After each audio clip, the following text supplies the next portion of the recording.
আমরা প্রতিদিন নানা কাজের সঙ্গে যুক্ত থাকি। ইন্টারনেট সেই কাজগুলোকে করে তোলে আরও সহজ। প্রযুক্তির এই উন্নতি আমাদের জীবনকে এগিয়ে নিয়ে যাচ্ছে প্রতিনিয়ত।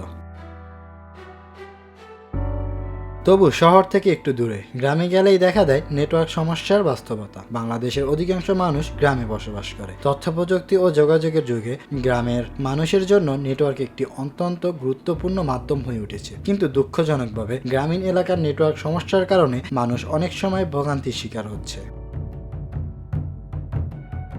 গ্রামে মোবাইল নেটওয়ার্কের মান শহরের তুলনায় অনেক দুর্বল। অনেক সময় কল ড্রপ, ধীরগতির ইন্টারনেট অথবা একেবারেই নেটওয়ার্ক না থাকার মতো সমস্যার সম্মুখীন হতে হয়েছে অনেকে। বিশেষ করে দুর্গম বা প্রত্যন্ত অঞ্চলে এই সমস্যা আরও প্রকট। ছাত্রছাত্রীদের জন্য এটি বড় বাধা হয়ে দাঁড়িয়েছে, কারণ তারা অনলাইন ক্লাস, পরীক্ষার প্রস্তুতি বা তথ্য সংগ্রহের সমস্যায় পড়ে। একইভাবে ব্যবসায়ী ও কৃষকরাও বাজার মূল্য জানার জন্য বা লেনদেন করার সময় নেটওয়ার্ক সমস্যায় পড়েন। সরকার ও বিভিন্ন টেলিযোগাযোগ কোম্পানি গ্রামের নেটওয়ার্ক উন্নয়নের জন্য নানা পদক্ষেপ গ্রহণ করছে। নতুন টাওয়ার স্থাপন, ফাইবার অপটিক কেবল সম্প্রসারণ এবং সাশ্রয়ী ইন্টারনেট সেবা প্রদানের চেষ্টা চলছে। তবে এখনও অনেক জায়গায় এই উদ্যোগ কার্যকর হয়নি।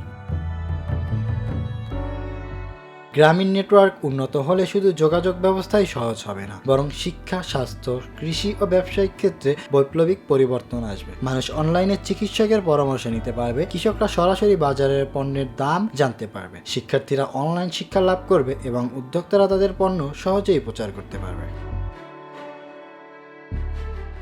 সর্বোপরি গ্রামীণ নেটওয়ার্ক সমস্যা সমাধান দেশের সামগ্রিক উন্নয়ন ত্বরান্বিত করবে।